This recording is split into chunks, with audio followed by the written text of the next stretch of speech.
মা বাবা ভাই বোন আত্মীয় স্বজন আর পাড়া প্রতিবেশী আপনারা সবাই কেমন আছেন? আশা করি ভালো আছেন, আমিও ভালো আছি। তো আমি এখন কথা বলবো যে একটা গান নিয়ে। এই গানটি হচ্ছে খাদান সিনেমাটা যে এসেছিল এর আগে।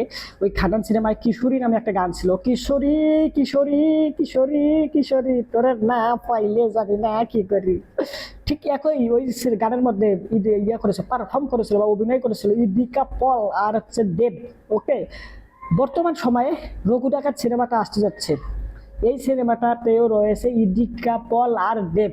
আর তাদেরই মনে করেন আপনারা এই গানের মধ্যে দেখতে পারবো, আমরা দেখতে পেরেছি, আপনি দেখেছেন।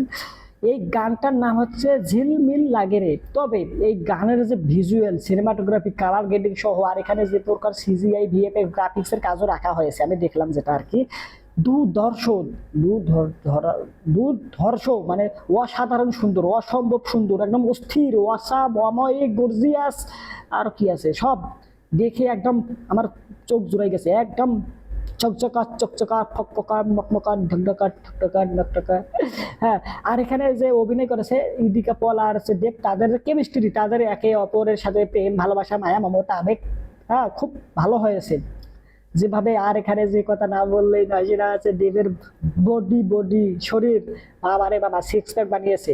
অনেকে আবার এটাকে নিয়ে ট্রোল করতেছে যে এটা কি ফেক না অরিজিনাল। না, এটা অরিজিনাল 100% পিওর বডি। ওকে, কারণ দেব বহুত মনে করেন যে কিছু সময় আগে একটা সোশ্যাল মিডিয়া হ্যান্ডেলসে পোস্ট দিয়েছিল, ওখানে আমরা দেখতে পাচ্ছিলাম তার হচ্ছে মাসল মাসল বা হচ্ছে তার যে বডি স্ট্রাকচার, ওটা খুবই ভালো। আর এটা খুব সম্ভব যে সে এখানে সবাই দিয়েছে এই সিনেমার আর কি শরীরের প্রতি, ওকে, হেলথ ভালো করার জন্য বা সিক্স প্যাক তৈরির জন্য সে খুব ভালো সময় দিয়েছে।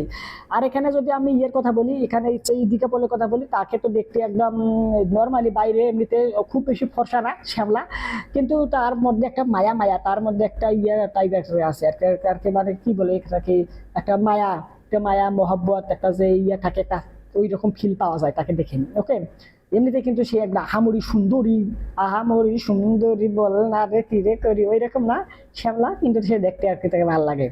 দেবের সাথে খুব ভালো মানিয়েছিল, খাদান সিনেমায় আমরা দেখেছি।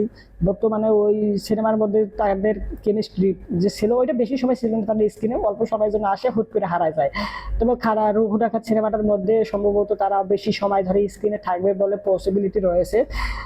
আর এখানে সিনেমাটার মধ্যে যে দেবের বডিটা আর কি বলবো কঠিন হয়েছে। আর গানটা শুনতে কেন জানি না একটুখানি আমার কাছে ভালো লাগে নাই, অ্যাভারেজ লেগেছে। গানের ভিজুয়ালি দেখতে যেরকম, গানের লিরিক্স বা গানের সুর বা গানের কথাগুলো ঠিক কেন জানি না একটু পিছিয়ে পড়েছে। আরো একটু বেটার হওয়ার পসিবিলিটি রয়েছিল, সম্ভব ছিল ভালো কিছু করার। ওকে, তবে তারা পারেনি। গানের লাইনগুলো, গানের লিরিক্স বলেন, গানের সুর বলেন, গানের কথা বলেন, এদিক থেকে পিছিয়ে গিয়েছে, গানের ভিজুয়ালের সাথে ম্যাচ করতে পারেনি কোনোভাবেই। আর যদি এখানে আপনার কপি কপি কপি কপি ফুলকপি বাঁধাকপি পাতাকপি কথা বলি, তাহলে এই গানটা, এই কথাটা কিছুটা হলেও সত্য যে আমার সর্বপ্রথম বাহুবলীর কথা মনে পড়েছিল। ওই দিবানা যারা ঝটপানা, ওই যে বাহুবলীর যে গান একটা রয়েছে না, প্রবাসে এবার করে যে তামান্না ভাটিয়ার পেছন পেছন দৌড় পারে, ওকে এদিক থেকে ওদিকে, ওখানে হাওয়া হয়ে যায় একটুখানি, এখানে ড্যান্স করে বাল্লে বাল্লে, পরে ওরে ধরতে যায়, ওন থেকে আবার হাওয়া হয়ে আরেক জায়গায় যায়, ওখানে আবার ওই বাল্লে বাল্লে এরকম করে এইভাবে আগে ছোট থেকে ওই দিবানা যারা ঝাঁকানা। এই গানটা খুব ভালো। এই গানটার সাথে কোথাও গিয়ে আমার ইয়ার ক্ষেত্রে, পোশাকগুলোর ক্ষেত্রে বা ইয়ার ক্ষেত্রে, হ্যাঁ এখানে পোশাকের ক্ষেত্রে ওর সাথে এটা মানে ভাটের সাথে ইদিকা পলের মিল রয়েছে, মানে সাদা সাদা হোয়াইট হোয়াইট ড্রেসটার দিক থেকে।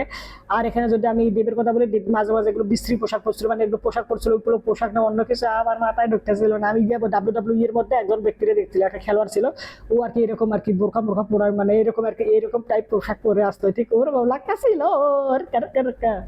আর এদিকে যদি আমি ইয়ের কথা বলি, আরো একটা গান এসেছে দিবানা সিনেমার মধ্যে, জুনিয়র ইঞ্জিনিয়ার আর হচ্ছে জাহ্নবী কাপুরের যে গানটা, পেটাম পু গিটাম চু মানে মেটাল গু, মানে গানটা তো তেলেগু ভাষায় নির্মাণ করা হয়েছিল, এটা পরে তো হিন্দিতে লিরিক্স ইয়ে করা হয়েছে, ডাব করা হয়েছে। তবে মানে গানটা ঠিক এরকম, হ্যাঁ আর পোলাপানি লাফায় ওঠে। আহা ওই গানটার সাথে কিছুটা সিমিলারিটি খুঁজে পাওয়া যাচ্ছে এই গানটার মধ্যে, মানে বিশেষ করে ইদিকা পলের পোশাকের ক্ষেত্রে, মানে হোয়াইট পোশাক পরছে তো কেন জানি না দেখে ওরকমটাই লাগে।